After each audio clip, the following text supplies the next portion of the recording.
I'm just making it live and then I will start.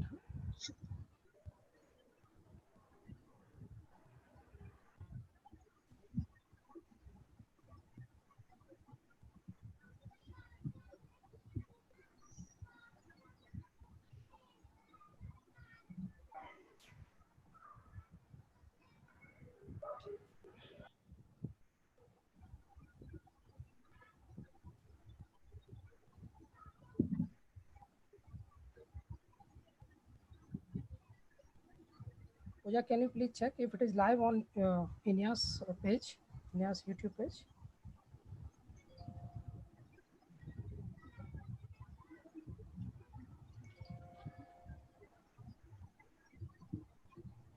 Pankaj, we are live. Can you Okay. start? Okay, sure.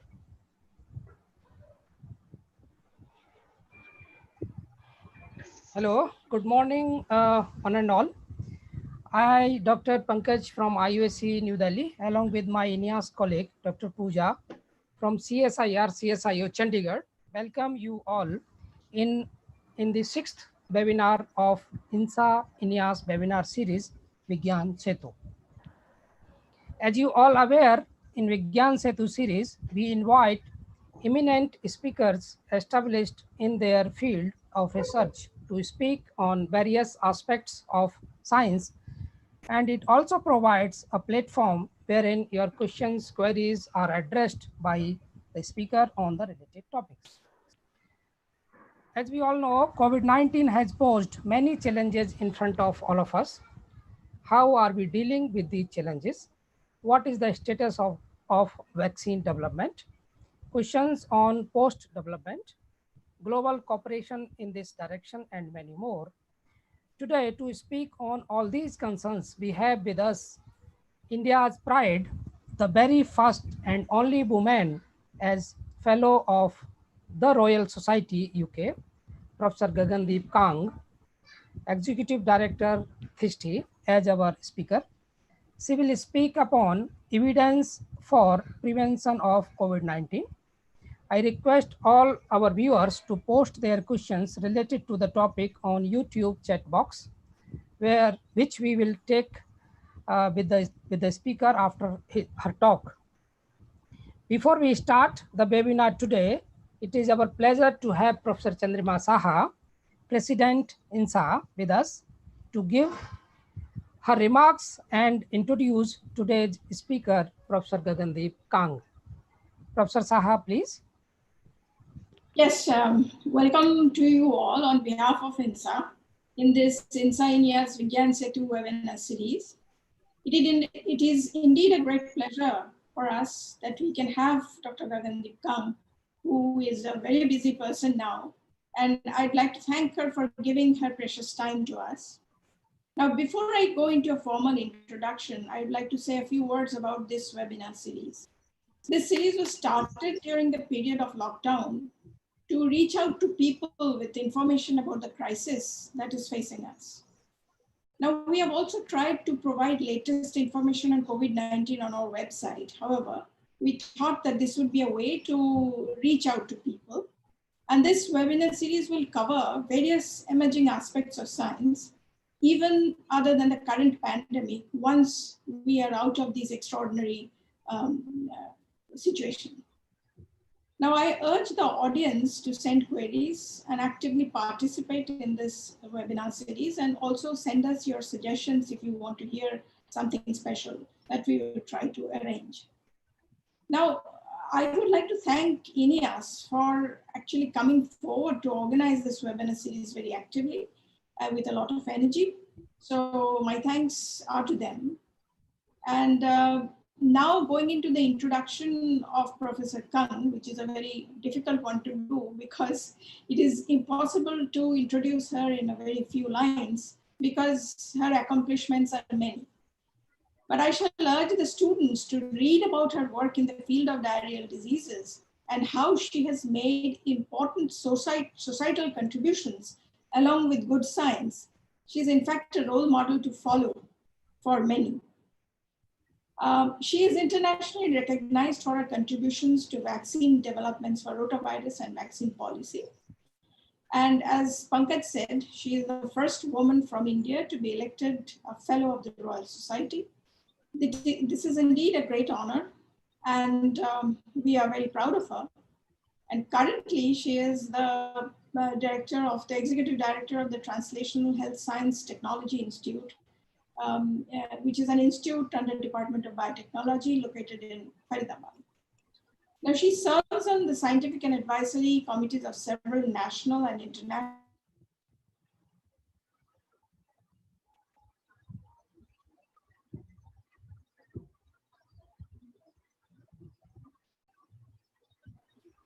Yeah, there seems some internet connection issue. Yeah. Uh, Sorry for the interruption.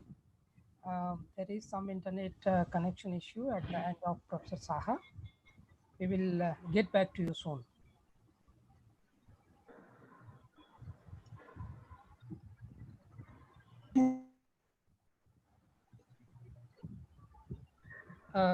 Professor Saha, you are muted, as well as your internet connection was low probably, so we did not hear anything in between.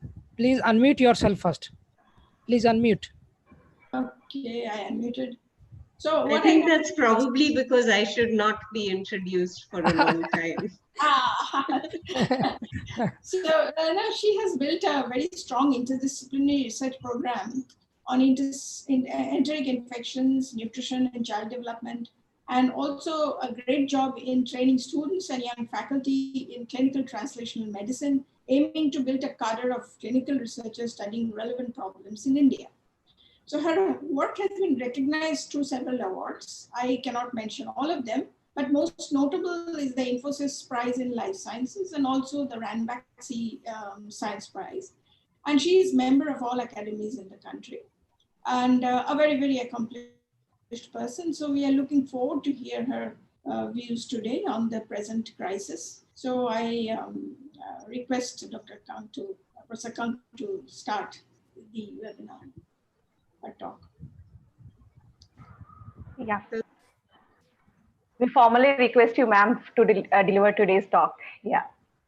Well, thank you, Chandrima, for a very, very kind introduction. I think, the environment in India is such that once you get started on a problem that holds your attention, it's very difficult to let go. And all that I've done is not my work. It's the work of a team of incredible people in the country. And I'm really glad that a lot of them have left my group, gone out, and are doing a brilliant job by themselves in other places, because that's really what you want. You want to build the next generation.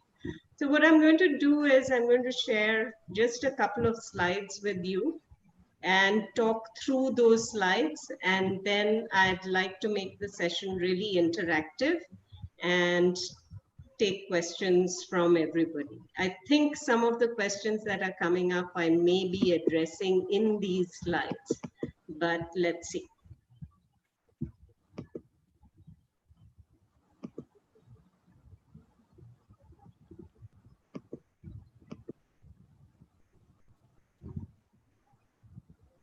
Okay, my screen isn't sharing. Yeah, it's coming. So there is some. It did okay. Probably you can cancel it. Yeah. Okay. Try again, ma'am. No, it's not. Sure. Should we stop our videos so that?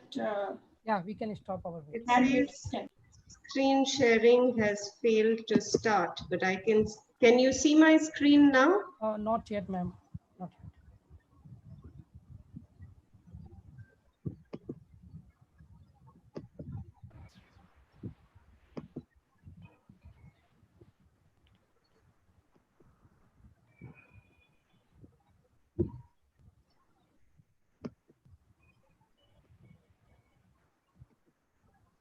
Okay. So if the screen doesn't share, I can just talk instead. So the topic that we are going to be discussing today is prevention of SARS-CoV. And as you're aware, there are many ways of preventing getting infected.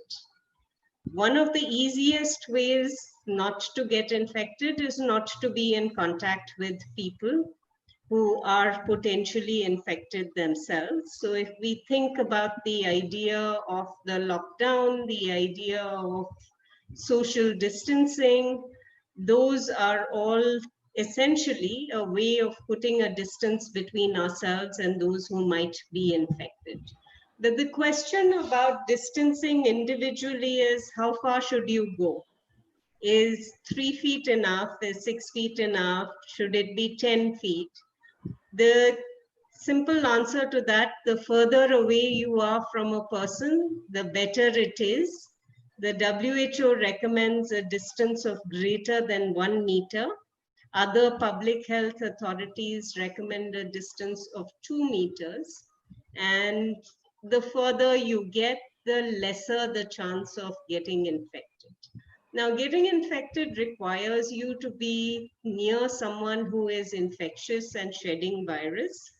And the idea of distance is really about making sure that you are exposed to as low a dose of virus as possible. So the question that is asked is, what can you do if you can't stay 1 meter away? What happens if you need to get closer to somebody? What should you do? I think being sensible and recognizing what the sources of infection are, how the virus gets into you, is important. If you want to protect others, well, try and advise everybody to wear a mask and wear one yourself. Your mask, the kind of cloth mask or surgical masks that we use, those masks don't protect us. They protect us, but minimally. Mostly it is your mask will protect me and my mask protects you in case either of us are infected. It's only when you go to the respirator masks like the N95s and above that you're looking at a mask that prevents virus from getting into your respiratory tract. But in addition to wearing masks, if we need to be closer to people, there are things that we can do. We are aware that washing hands is important. If you can't wash your hands, can you carry hand sanitizer and use it after you have touched something that is a relatively high touch area? So what constitutes relatively high touch? Things like handles, doors, etc. are high touch. So if you're touching those, then make sure you wash your hands or use a hand sanitizer afterwards. Using gloves, it seems like a good solution to people, but the glove protects your hand at that time. But if you touch something with the gloved hand, it's pretty much the same thing as touching with infected hands. So think about what it is that you're trying to prevent when you think about social distancing, when you think about the use of masks.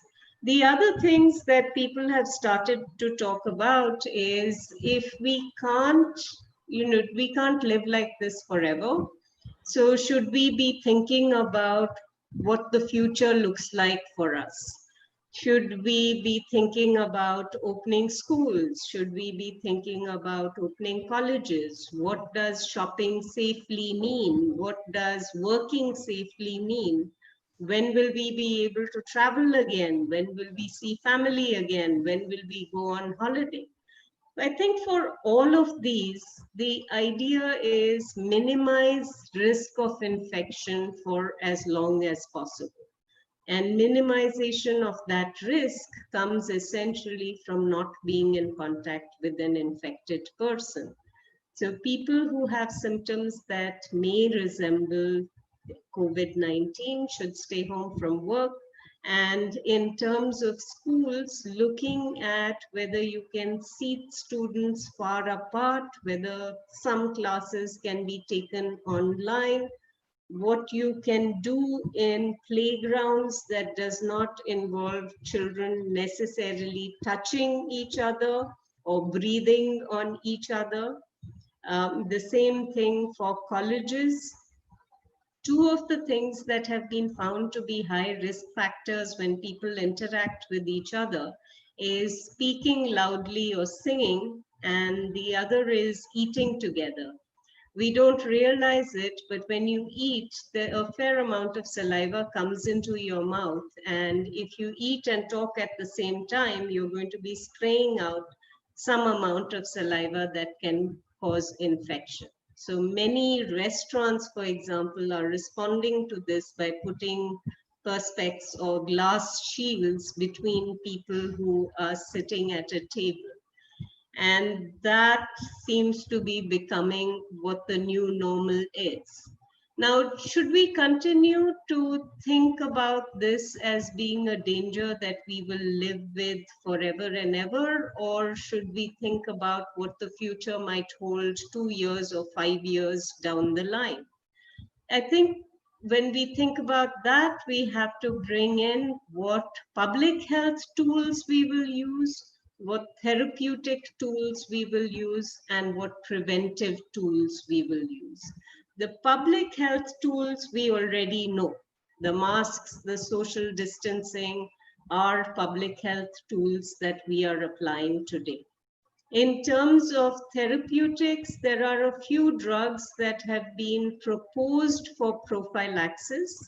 And I think the most important thing to remember is that the best way of not getting severe disease is not to have comorbidities, not by using any particular drug for which prevention has not been proven.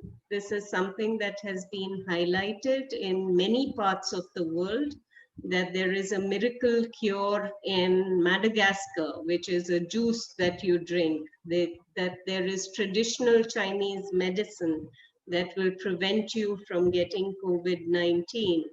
Other such statements in our country and other places. Until all of these have been evaluated as rigorously as we evaluate other preventive strategies, I don't think we should be taking those on. And the area that I know the most about is really vaccines. And just to give you a summary of where we are with vaccines, we had the sequence of the virus on the 10th of January. And by the 23rd of January, 3 vaccine projects had already been funded to go ahead to make SARS-CoV vaccines. It's estimated now that there are about 230 plus projects around the world, and 125 of them are in preclinical or clinical studies. There are 16 projects that are already in clinical studies, and some of them have gone into phase 2 and phase 3 studies now. Now, why do you need so many candidates? The idea is if you take multiple shots at a goal, one of them might go in. So the goal is to come up with 2 or 3 or 4 successful vaccines. It's very unlikely that all 125 or even the 16 that are in clinical trials will all succeed. So therefore, having multiple tries is useful. And one thing to think about, particularly for SARS-CoV-2, is the idea of combining different types of vaccines. Usually when we look at making a vaccine, the horizon is a long horizon. You think you will get a vaccine if you're lucky in 10 years. Here we are trying to make a vaccine and get it to licensure in about a year, which means that the vaccine that we get will not have had the duration of evaluation that other vaccines have had. So there needs to be a lot of parallel processing instead of sequential testing. Usually it's one phase after another when we do vaccine development. In this case, what we are trying to do is do multiple phases, the preclinical and the clinical, do them together so that we ultimately deliver a product that is safe and efficacious. There are a lot of challenges to doing that, but every new technology that is available for the development of vaccines, every kind of vaccine that has had some other candidate previously licensed has been brought to bear on SARS-CoV-2. In addition, we have a number of vaccines for which there are no licensed products for infectious diseases at the moment, such as DNA vaccines and RNA vaccines. And here also, we have candidates that are being progressed very, very quickly. So there is a lot going on in the field of vaccines, and every day there is a new announcement about what is being done, what needs to be done. One of the biggest worries that we have, and that is being addressed now by the WHO and by other partners, is the idea that even if we wind up with a successful vaccine, the vaccine will not be available to everyone easily. This is the rise of what is called vaccine nationalism, which is if I have a company in my country that makes a vaccine, then I will hang on to the vaccine till I can protect my entire population. Now, this is not thinking as a global citizen. This is not even thinking about the risk and the benefit. And what the benefits would be to us to have certain parts of the rest of the world vaccinated. So for example, if you think about healthcare workers or you think about travelers, these are high-risk populations, not only for getting infected themselves, but potentially for spreading infection to others. So when we think about how vaccines should be used, the idea of access, of availability, and of allocation of a limited number of doses is something that we need to think about. Now, in India, I'm very proud of the fact that India makes more doses of vaccine than any other country in the world. So if we are in a situation where a vaccine candidate that succeeds is a vaccine candidate that can be easily made in India, then we will be suppliers to the globe again, because we have the capacity to make billions of doses. However, if it happens that the vaccine that succeeds is on a platform that we do not have in the country, then we will need to think rapidly about how we get that platform established in India, because we are 1/6 of the world's population and we are going to need a large supply of vaccine. So thinking about prevention, the different buckets that we have are public health, prophylaxis with drugs, and prophylaxis with vaccines. All three areas are currently important. The first, we already have a pretty good understanding of what works and how we can decrease individual and community risk. And there is a lot of work that is going on globally on the therapeutics and the vaccines area. So I'll stop there. Sorry about not being able to share slides, but I'd be happy to take questions. Thank you, ma'am. So question is, researchers are reporting lower than expected levels of viral antibodies in patients recovering from COVID-19, probably implying that immunity gained will be temporary. Will a vaccine against COVID-19 be able to stimulate a stronger response in order to give long-lasting immunity? So I think the data that has come out from the antibody studies that show that antibodies don't last more than 2 or 3 months is not unexpected.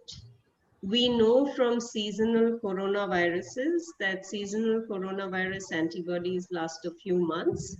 And for SARS and MERS, the antibodies lasted for a couple of years. Now, will we find that this small number, this was literally in 37 people who were infected and who were asymptomatic, that this was done. If in a small number who have milder infection, it doesn't last, does that mean it's not going to last in everybody? Well, we just need to follow up more cohorts and find out what is happening. The absence of antibodies does not mean the absence of protection. So if you take something like poliovirus vaccination, right? When you give poliovirus vaccination, we know that every child in the country gets it. But if you look at adults for antibodies to polio, you will find that 40% of them don't have antibodies. But if you give them another dose of polio vaccine, the antibodies shoot up very quickly. That tells you that there was actually memory to the poliovirus antigen, which resulted in a more rapid immune response once you were given a dose of vaccine. Will the same thing happen in SARS coronavirus too? I think it will. I think we will have repeated exposures to this virus, some of which we will not know about, and that will make sure that antibody levels stay boosted. These data are coming from people who have encountered the virus for the first time. They made antibodies, the antibodies waned. Does that mean that they are not protected? We don't know that. Until we have studies where re-exposure is documented to happen, we won't know that these people are not protected. So in terms of vaccines also, if you look at it this way, it's not the end of the world if you get protection only for 3 months. What does it require? It requires you to take one more vaccine after 3 months. More likely it will be longer than that. As it is in India, we are not used to the idea.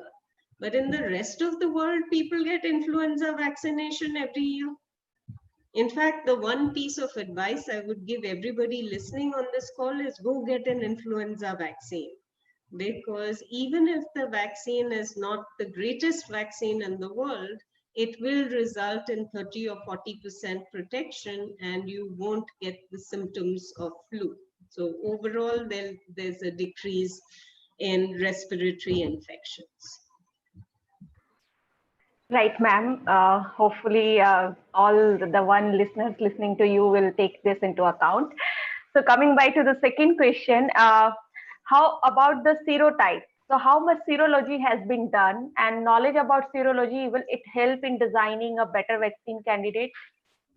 So currently what we are doing is we are tracking the genome of the virus. So if you look at the GISAID website or nextstrain.org, what you see is all the viral sequences that have been put up there. And what it does is it allows you to track groups of viruses that are linked together genetically.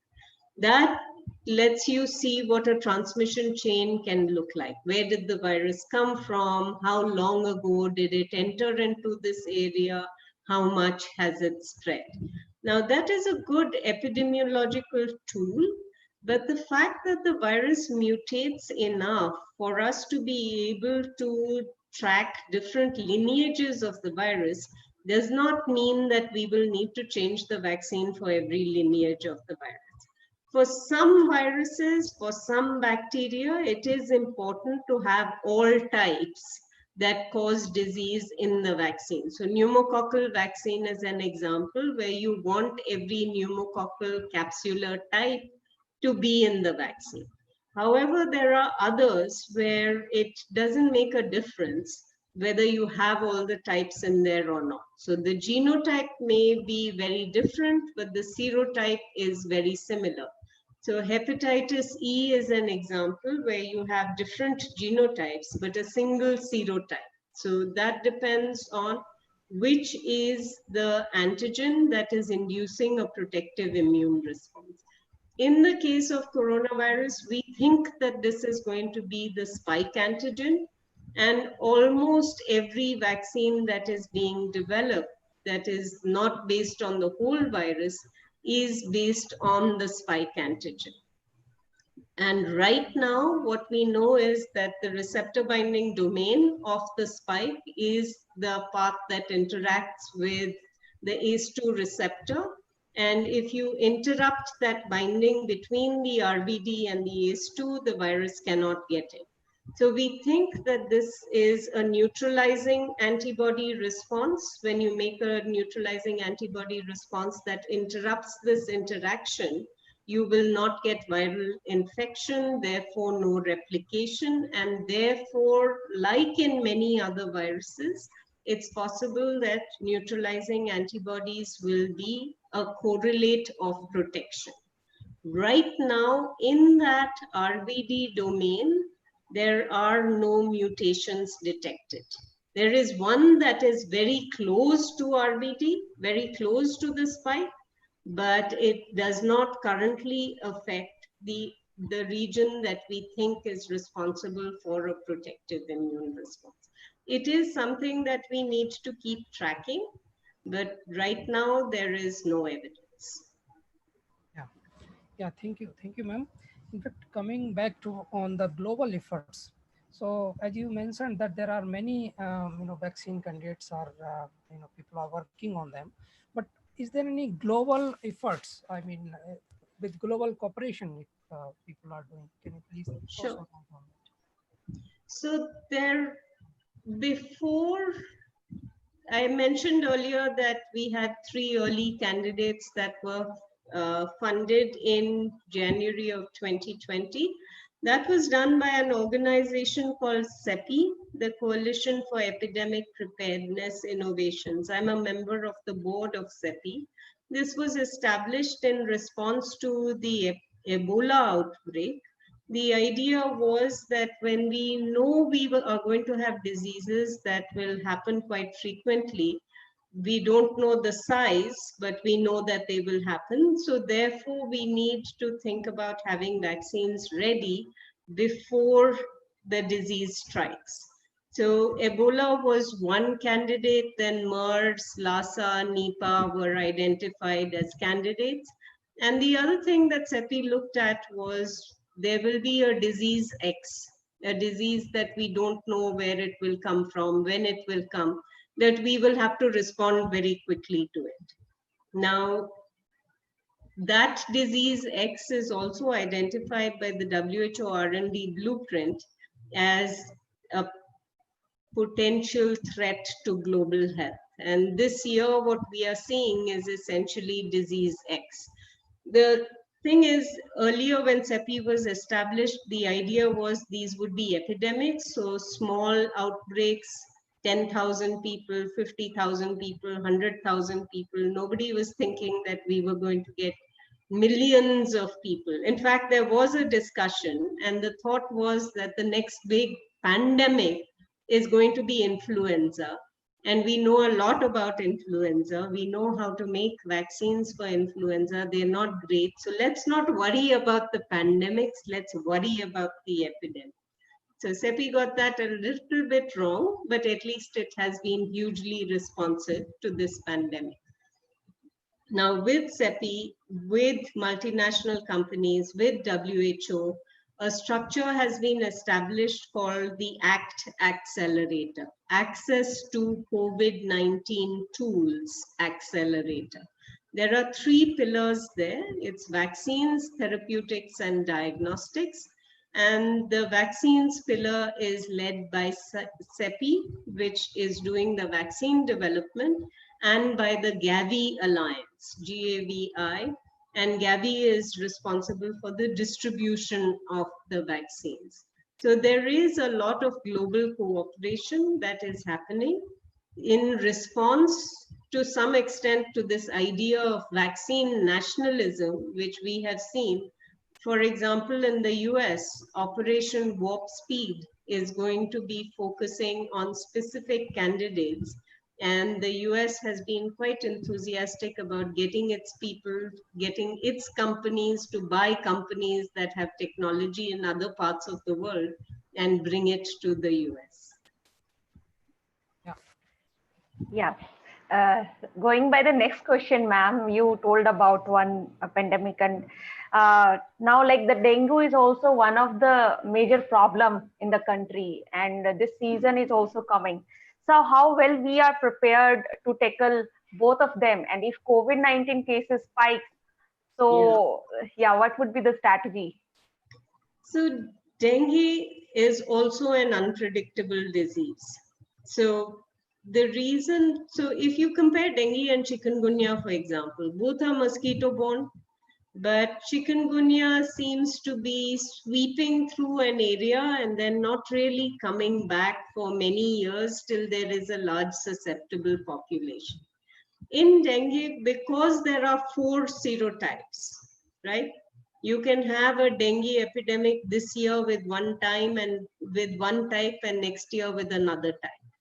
So we are always unprepared for dengue. What are the control measures we have for dengue? It's public health tools. Make sure that mosquitoes don't breed. Make sure that you are not bitten by mosquitoes. That can be really hard to do, but those are the only real tools we have. We have reports of antivirals, of herbal medicines that people have developed, and those have not been tested in any kind of rigorous randomized control trials. We have now 2 vaccines, one of which is licensed, the Sanofi vaccine, and the other is Takeda's vaccine, which has done phase 3 trials. Both vaccines work, but both vaccines carry an element of risk with them. It's known better for the Sanofi vaccine than for Takeda.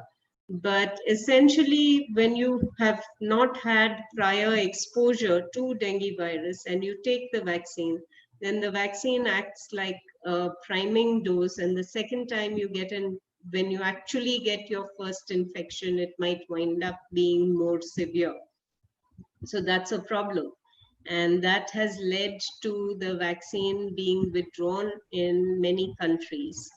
But I think if you know your dengue serostatus, it is not a dangerous thing to take the vaccine. If you're positive, seropositive, you were exposed to at least one virus, take the vaccine, at least you'll get some protection against the other types of dengue vaccines.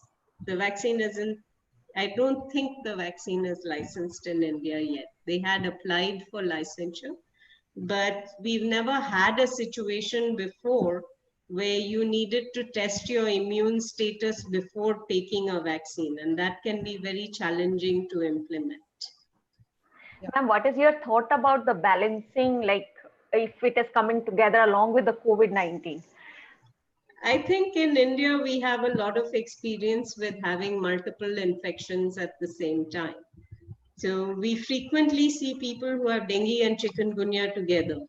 We frequently see people who have influenza and pneumococcal infection together. We have people who have a background of TB and then develop another disease on top of that. So co-infections in our setting are really quite common. And sometimes co-infections can result in increased severity, but not always, because the immune mechanisms may be directed differently. It depends on the kind of infection that you have. Yeah, thank you, ma'am. Moving on. So as we know from past experience of polio vaccine that there is some measures should be taken to overcome such situations. So vaccine hesitancy is a problem for all vaccination programs. And it is because when people don't more than their understanding of how much disease can be prevented through that vaccination. If you think, my child is never going to get the disease in any case because I will make sure that I will protect my child, then you will think I really need to put them through this getting of the injection if they don't need to? So the other way that people think is our bodies must be pure. You should not put something into your body that has been made artificially, right? So the idea that purity, the idea of a lack of disease, and then the third is the idea of danger, that vaccines are actually dangerous. You don't know what side effects they might have. So all of these come together for people to think that vaccines aren't really necessary. If we can, we should try and prevent disease in other ways. So if you look at most of the world, people are on a spectrum. Some people like me are like, every vaccine has value. It would not be licensed if it did not have value. See if it is right for you and take that vaccine. Other end of the spectrum is people who say, never get a vaccine. They are absolutely dangerous. You don't know what consequences of vaccination will be. Other people lie between the two extremes. I think what I'm hoping is that SARS coronavirus 2 will convince some vaccine hesitant people to come forward and get the vaccine, because if the vaccines work well, then that is a sensible way of approaching prevention. Right, ma'am. So coming to the one effective solution which is being used for treatment of COVID-19 patient is plasma therapy. So how confident are we about this convalescent plasma therapy? And what is the way, like recovery is from the plasma driven antibodies or patient can recover naturally? We don't know. Okay. So that was the question. Do we have enough evidence for that? We don't. So remember that most patients are going to recover in any case. So even if you get severe disease and go into hospital, your body will help you heal. The doctors provide supportive therapy. They help you breathe better. They try to prevent infections. They provide hydration. They try to handle complications. They are treating the symptoms of the disease and helping you push through it. Most people who go into hospital will have a difficult time, but will come out. We know that already. Now, plasma therapy does work for many things, but what plasma is the right plasma? Should you have just a history of having recovered? Should you have binding antibodies? Should you have neutralizing antibodies? Should you have these antibodies above a certain level? We don't know that yet. So while some people given plasma therapy have recovered, most of this is still in relatively small numbers at this stage. So therefore, I think we need to wait for more evidence to figure out whether this is really and truly a game changer, or whether it is one additional piece of help that works in some people. Yeah, thank you. Okay, so question is that drug repurposing or vaccine repurposing? Which one may be more effective at the same time, more important, quicker, as we see the infections are increasing again? So I think this is an important question. So let's take drug repurposing first. What are we trying to do in drug repurposing? We're trying to take drugs that have worked in other conditions and see whether they work in this one. Now, most of the ones that you will try will be a specific therapy like an antiviral. So remdesivir, lopinavir, potentially hydroxychloroquine were tried for their antiviral effects because these were licensed drugs easily, well, other than remdesivir at the time, these were available and had shown some in vitro activity. So if you start from, I need to figure out what the virus is, I need to figure out how the virus interacts with cells, and then I need to figure out what pathways I need to interrupt, then developing a new chemical entity takes a really long time. So therefore, the easier path is to start with things that you already know, and preferably things that have already been licensed. That's the reason why we have had all these trials. And certainly from the trials, we have not had outstandingly good results. Remdesivir works to some extent in some people. It is not a game changer. It does not cure everybody. Hydroxychloroquine doesn't look like it works, at least not in the trials that have been published so far. Lopinavir, ritonavir, if the one trial that has been published shows it doesn't work. So now what are we left with? We are left with uncertain or small evidence for remdesivir, something for plasma therapy, and now we have specific monoclonal antibodies that have been tried that are the first new treatment, not repurposing, but a new treatment that has been developed. No other new treatments have gotten into clinical trials at the moment. Now, we've seen the results with dexamethasone that came out about 10 days ago, and that is really good.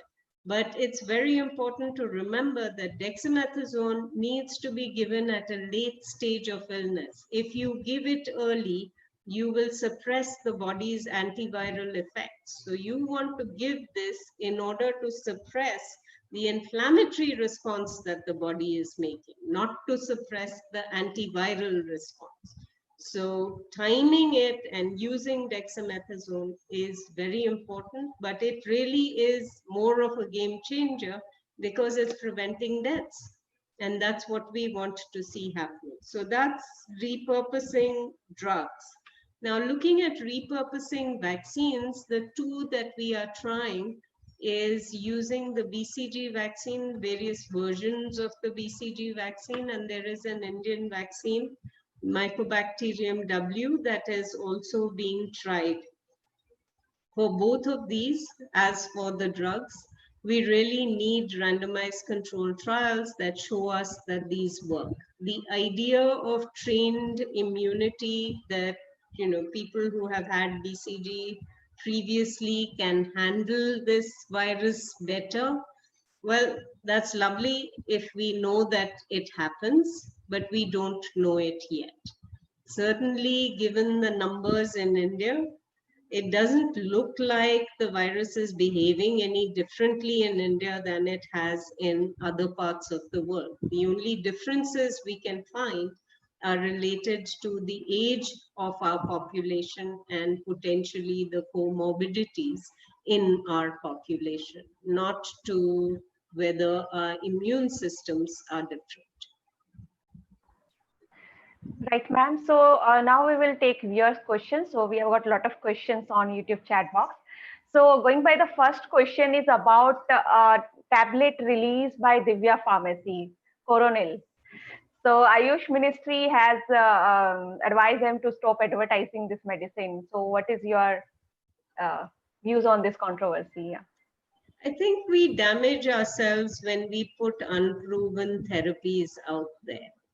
I think Indian medicine, traditional systems of medicine have a lot to teach us. But in this world where everybody needs to know, not only does this work, but how does this work? We need to evaluate these treatments very, very rigorously, the same thing that we do for every drug. Why would we not want to do it for these drugs? Why are you doing these evaluations? You're doing the evaluations to show, does it work? Is it safe? And is the drug that is produced a quality product or not? These are the only three things that we look for in any pharmaceutical product. So if we don't know the efficacy, we don't know the safety, the only thing that we might know from the company is the quality. Is that good enough for us? Yeah, good. Thank you, ma'am. Question is about WHO, which has come up with several explanations and revised its own strategies in last few months. Yeah. There are a lot of flip-flops. Do you think that WHO predictions are proving to be so wrong, questioning the credibility of its of an organization, or do you think that WHO could have managed it well? What is your take on that? I think WHO is trying to do the best it can with the resources it has in the situation that it is in. Now, we know a lot more about the virus today than we did 5 months ago. We know more than we knew 1 month ago, right? So we are learning all the time. Take the idea of masks, right? Yeah. When we thought about masks, we were thinking about masks based on the size of particles we thought were going to be important. Now we know that there may be a small proportion of particles that are actually aerosolized. We didn't know that 5 months ago. So if you change your recommendations in response to new and emerging information, it doesn't mean that you are wrong. The statement about immunity passports, about antibody levels not lasting, WHO is a normative body. A normative body is the one that is supposed to provide definitive evidence. So in order to have definitive evidence, you need a lot of evidence that is assessed very rigorously. In an emerging situation, you don't have a lot of that evidence. And if you go in the other extreme and you say, but there is no evidence yet, and people are telling you, well, use logic, it is likely that there will be protection from disease. You have to play a balancing act. And maybe WHO could nuance its statements a bit better. But I think for very cash-strapped agency, it's really trying very hard to make sure that it is communicating and offering the best advice. It certainly has a lot of good people there. Yeah. Thank you. So going by the next question, ma'am, from the viewer, Saraswat, he's saying, should we start treating COVID-19 as any other disease, just a lot more infectious? Isn't it the fear of being herded in grossly mismanaged hospital that is killing more than that would have died otherwise? So I think COVID-19 is just another infectious disease, and we have had the ability to handle with variable levels of success infectious diseases through human history. Whether it was the plague, or it was influenza, or it was cholera, we've had many pandemics that have gone around the world. And in pandemics, what happens is some people get sick, and some people get so sick that they die. What can you do in these situations? You can offer them the best treatments possible. The best way to do that is to get the treatment when you need it in a facility that can provide it to you. The problem with this particular pandemic is that because transmission, as Saraswat said, is so rapid, it is so infectious that a lot of people get infected together. So it's not about the fact that a lot of people are getting infected together, it's that a proportion of those people will all get sick together, and therefore hospitals will not be able to cope. Then you may not get better treatment, the kind of quality treatment that you want, and some people may not survive who would otherwise have survived because this treatment was not available. Now, this happened in Italy. It's Right. happened in the US. When you have tired doctors, tired nurses, infected people all over the place, overwhelmed systems, it's going to happen. That's why what we are trying to do is argue for maximal use of the public health tools that we have available to us to prevent infection for as long as possible. What's the idea? Will we never become infected? That's not going to happen. We have to live our lives. We have to get on with things. The younger people are less likely to have complications, have problems. It's unpredictable, but if you look at the numbers, the risk in young people is very, very low. But why are we telling young people to stay away and not talk to each other? Because young people will transmit infections, and then some of those young people will come in contact with older and more vulnerable people. That's what we want to try and stop. So yes, it is an infectious disease, just like many other infectious diseases. We have a lot of tools that we know and can use. We have a responsibility to do that. Even if we think, I just want to get it over and done with, you actually don't know who else you could spread it to. So you have a responsibility to be careful to the community around you. If it happens, don't blame yourself. This is a very transmissible virus. Correct. Ma'am, what is your opinion about large area sanitization? Like drones are being used. Does it imply increasing incidence of other health issues such as skin problems, respiratory issues, lower immunities? I'm not sure that I agree with these sanitization tunnels and the drone spraying disinfectant everywhere. Ultimately, this is now a person-to-person transmission, right? So if you ruin my entire environment by spraying every tree and bush in the area or every road in the area, that doesn't really help. You have to think about the environmental damage that you're doing by doing this. I think you should, ideally, all public health authorities should do an exercise where they do a comparison of interventions and see how much disease you will actually reduce by this intervention versus another one. So this kind of comparative cost effectiveness study is very rarely done. We tend to, make a decision and jump. This sounds like a good idea, let's do it. That's not really the way public health should be approached. Yeah, ma'am, there is the next question from Shikha Srivastav. She's saying like, if dexamethasone is recommended as anti-inflammatory steroid, why not plant-based one? So in terms of any kind of compounds that you choose to use, you have to do a comparison of how it performs with regard to your reference compound. So now that we know that dexamethasone works, what we would need to do is anything that you set up in comparison to dexamethasone needs to be evaluated in a parallel evaluation. If it works as well, there's no problem with using it. It's not like dexamethasone is the safest drug in the world. Steroids are not. Steroids have a lot of side effects, but we do use them for short periods of time for their anti-inflammatory effects. Some people need to be on steroids longer. So going by the next question from the viewer, the question is from Chandra Notial.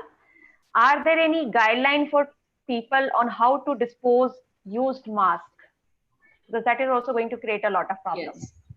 So one of the things that comes up quite frequently is that everybody wears masks all the time, particularly surgical and N95 masks. That's going to create a waste disposal problem.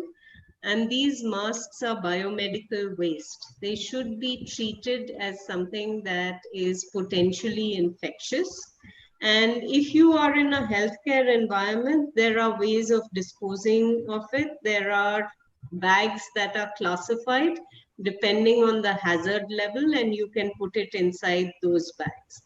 If you are thinking about masks for yourself, one of the advantages of having reusable masks or cloth masks is that you can wash and dry them. And they are effective in reducing disease. So one, first try to use cloth masks as much as possible because that's environmentally conscious. If you do use a surgical mask, treat it as something that is an infectious waste. One way of handling it is, you know that the virus dies after a period of time. So you can put it inside a paper bag or a plastic bag and then dispose of it in your household waste, because it's unlikely that anybody is going to then open those bags to look for the waste. Yeah. Thank you. Alok Srivastav is asking, I would like to know the efficacy of prophylaxis drugs like chloroquine QS. Is it advisable for general usage? I don't think that anything has been proven to be an effective prophylactic drug in adults or in children. There are no published data on randomized controlled trials that have used these for prophylaxis that have yielded positive results. There are currently some trials that are ongoing. When results from those are available, we'll have a better understanding of whether it works or not. Yeah, thank you. Professor Vijay Sathe and Vidya Sagar is asking, experts anticipate that within a year, probably half the population of India may get COVID positive, but recovery rate will be much higher. Do you agree with this, or what future would you predict? What is your answer for why the recovery rate in India appears to be so much higher than rest of the world? So I think in the absence of the social distancing measures, in the absence of mask wearing, it's very likely that 50% of the population of India would have been infected. But because of the lockdown, because of the measures that we are implementing now, I don't think we will get to 50% in a year. At some point, we will. And in terms of looking at what the second part of the question, I'm sorry, can you just repeat that? Yeah. So the question, second part is that why recovery rate is so much higher Yes. than other countries? No, sorry. So that is, I think, related to age.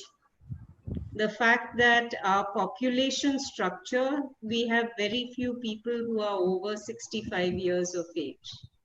Unlike the rest of the world, if our average age is 29, in many parts of the world, it is 37 or higher. In Africa, I believe it is early 20s in some parts and less than 20 in others. So therefore, in Africa and in South Asia, we are seeing higher recovery rates, lower mortality, and this may be one possible explanation for that. I see.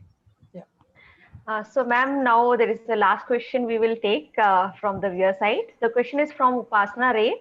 She is asking, can you comment on possibility of antibody dependent enhancement of infection in future in case of SARS-CoV-2 reinfection? Do you think it is an important aspect to take care of as of now? So in the people who are developing vaccines, this has been front and center of considerations for assay development. So from dengue, one of the things that we learned was that antibody-dependent enhancement was a significant concern, led to safety issues in people who had been previously unexposed. And the development of assays that could measure subneutralizing levels of antibodies was very, very important for the Takeda vaccine development to be taken forward. So a similar effort is ongoing, not just for infection, as Upasana's mentioned, but also for vaccine development. And there are two issues here. One is the antibody-dependent enhancement, and the other is a form of reaction that is induced by prior vaccination, similar to what was seen with the RSV vaccine. So ADE, we know from dengue as a potential side effect. And from RSV, we know that we might get a vaccine-dependent enhancement as well. Both of these are things that we are watching out for very carefully in all of the vaccines that are being developed. Thank you, Professor Kang. Now I request Professor Saha if she would like to ask something or make some final comment. Unmute, ma'am. Please unmute yourself. First of all, I would like to thank Agandi for, giving a idea of what is going on, and very important questions that people want to know about. So this has been a very useful webinar in that sense. So I'm sure people have enjoyed it. Listening to this, it's a very scary subject in a way because people are getting infected. But I wanted to ask one question. The lowering of these infection rates in countries like Italy and Spain, is it because they have got the herd immunity now, or No. something? No. So no country has reached levels of herd immunity. The maximum that we've seen from published literature is some parts of some cities are at 30%. But in most, for example, in Stockholm that did not have a lockdown, it was 7%. In Geneva, it's 10%. In London, it's 17%. Some parts of New York reached 20%. So we are nowhere near herd immunity. And this is why it's a worry. People are right now behaving themselves. They are practicing social distancing, shops are being careful, recreational places are being careful. But if we let our guard down, it's going to come back. And the worry right now is that in the West, it will come back at the same time as influenza season. So you will, as it is, influenza is a burden on the healthcare system. You get a surge of cases in the winter. So now if you're going to start with getting both SARS-CoV-2 and influenza at the same time, hospital systems are going to be even more stretched, and it's going to be harder to handle cases. So we really do need to worry about a second wave. And the only way that we have of preventing this in the absence of a vaccine is by our own behavior. So we need to be aware of what we can do to play our part in preventing transmission. Right. Okay. So in India, we are going to have a second surge somewhere in... I think India is so big that we are going to see lots of micro epidemics. In other places, people call them flares, surges. What's going to happen is one city will see a wave, it will come down, and then it will grumble along for a while, and then it will flare up again. So this kind of pattern is going to play out in asynchronous ways because every city will be at a different point in its epidemic curve. So we do expect to see a fair amount of this. And as I said, as being members of the public, we can play our part. And what the government is doing is readying the healthcare system to be able to handle people who are on the most severe end of the spectrum. The important thing to remember is most people will not be on the most severe end of the spectrum. And even if you are on the most severe end of the spectrum, chances are that you will recover. So though the numbers look scary, the disease looks scary, we are 1.35 plus billion people. And the numbers that we have seen so far are way less than the numbers we see for tuberculosis, for road traffic accidents, you name it. We have huge numbers of everything. This is one component that we are actually measuring. Thank you very much, Gagandeep, for a very, very comprehensive webinar on COVID-19. So at the end, thank you so much, ma'am. On the behalf of INSA, INEA's colleagues, and on my behalf, I wish to thank Professor Gagandeep for sparing her time to share her views on such a candid manner and answering all the questions from the viewer side. We believe that our viewers, in particular young researchers, have found it very useful and must have addressed their concern in this very relevant topic. For the information to our viewers, I would like to inform that Dr. Rakesh Mishra, Director CCMB Hyderabad, will be our next speaker. So we will meet again at the same platform on 11th July at 11 a.m. You can also get this discussion on our official YouTube channel. Until then, take care. Goodbye. Thank you, everyone. Namaskar.